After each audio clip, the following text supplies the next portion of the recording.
안녕하십니까. 지난밤 편히 잘 쉬셨습니까? 오늘도 우리 예배에 대해서 생각해 보고자 합니다. 우리 예배는 믿는 사람의 생명과도 같습니다. 이 예배를 통해서 믿는 사람에게 실질적인 영향이 끼쳐져서 하나님과 인격적 교제를 하는 것이 예배입니다. 우리 정부가 4월 18일 날 사회적 거리두기를 해제했습니다. 약 한 2년 동안 코로나가 교회와 성도에게 미친 영향은 막대합니다. 이제 해제가 되었다고 해도 일반적 통계에 의하면 현장 예배를 회피하는 교인들이 많습니다. 10명 중에 3명은 교회를 안 가고 영상 예배로 대처합니다. 그래서 언제쯤 현장 예배를 가겠느냐라고 물으니까 언제 참석해야 될지 모른다는 사람이 57%가 넘었습니다. 그러면 영상 예배를 폐지한다면 예배를 드리겠느냐? 그랬더니 그때 가서 생각해 보겠다. 이것이 오늘의 교회와 성도의 현실입니다. 우리 마가복음 11장 13절에 보면 멀리서 잎사귀 있는 한 무화과나무를 보시고 혹 그 나무에 무엇이 있을까 하여 가셨더니 가서 보신즉 잎사귀 외에 아무것도 없더라. 이는 무화과의 때가 아님이라. 이렇게 말씀을 하셨습니다. 많은 사람들이 이 말씀의 의미를 열매에다가 두지요. 제가 우리나라의 유명한 주석가, 또 핸드릭슨, 또 일본의 주석가, 이 부분을 찾아보니까 난해한 구절임 이렇게 되어 있습니다. 때가 아닐 때 열매를 찾고 열매 없다고 저주를 한 그 부분이 난해하다는 거죠. 그런데 이건 난해한 것이 아니고 이 말씀의 목적은 이는 무화과의 때가 아님이라. 때에 있습니다. 때를 목적으로 말씀하셨습니다. 오늘의 교회 시대를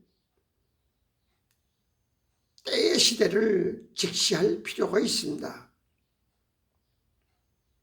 지금의 때에 교회가, 성도가 열매가 있는가?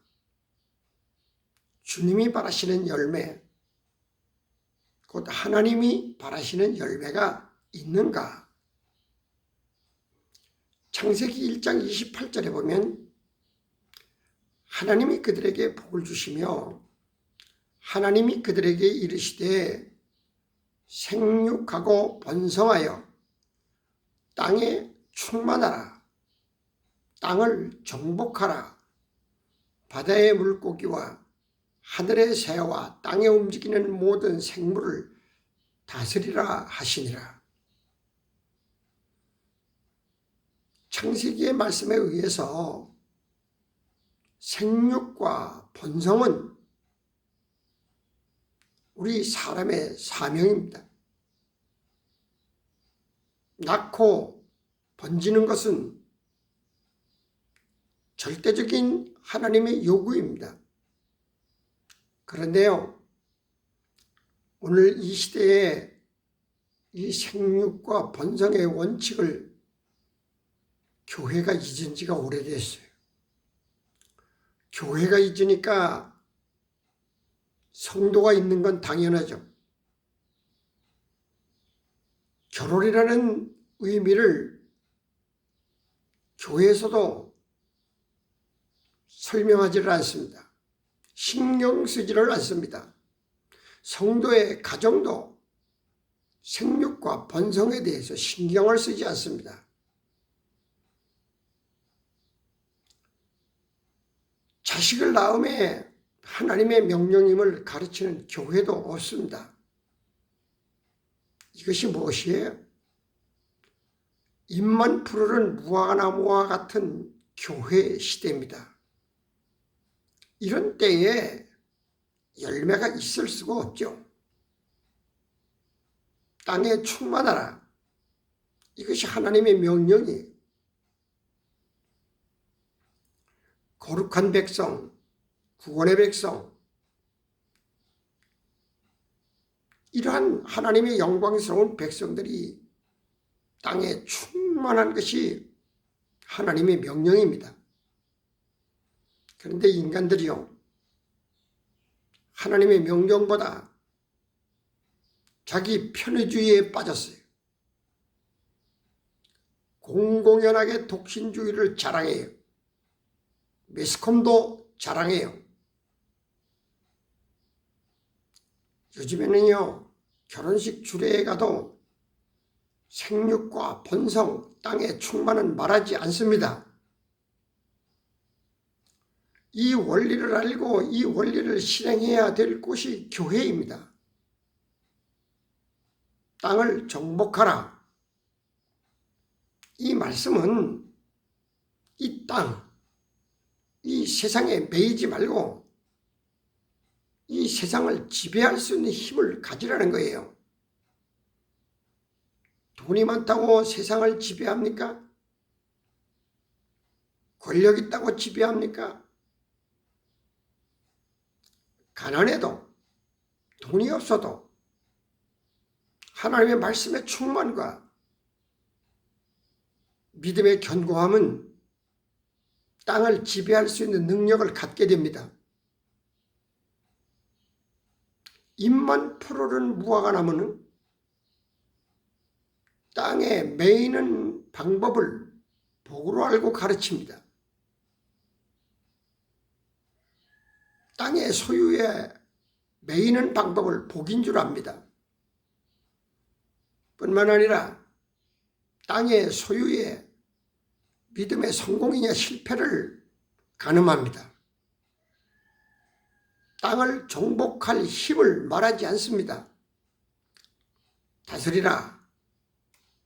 믿음은 하나님의 권능으로 만물을 다스릴 권세를 주셨습니다. 지금의 이 때는 다스리기는커녕 다스림 받기에 바쁩니다. 인본주의, 배금사상, 물질주의, 과학, 기계 이런 것에 다스림 받기에 몸살을 앓아요. 교회가 말렸으므로 다스릴 권세를 잃었습니다. 교회 안에도 인본주의, 물질주의가 판을 칩니다. 과연 이런 때에 주님이 바라시는 열매를 맺을 수가 있겠는가 하는 것이 문제이죠. 이 때를 아는 자만이 열매를 맺을 수가 있습니다. 교회와 믿음의 사람들이 이 때를 방관만 할 것인가? 다 그렇게 흘러가니 나도 흐른다? 데살로니가전서 5장 6절에 보면 그러므로 우리는 다른 이들과 같이 자지 말고 오직 깨어 정신을 차릴지라. 깨어있는 교회, 깨어있는 성도만이 하나님이 바라시는 열매를 맺을 수가 있습니다. 세상에서 푸른 무화과나무의 영광에 도취된 믿음은 깨어나야 합니다. 사도 요한은 말합니다. 요한복음 5장 44절에 너희가 서로 영광을 취하고 유일하신 하나님께로부터 오는 영광을 구하지 아니하니 어찌 나를 믿을 수가 있느냐. 세상의 출세의 영광, 무성해지는 영광은 다투어 가지려고 하며 하나님의 영광을 생각지 않으니 어찌 그것이 하나님을 믿는 것이냐. 더 심각한 말씀이 있습니다. 잎만 푸른 무화과나무의 미래를 말씀하고 있습니다.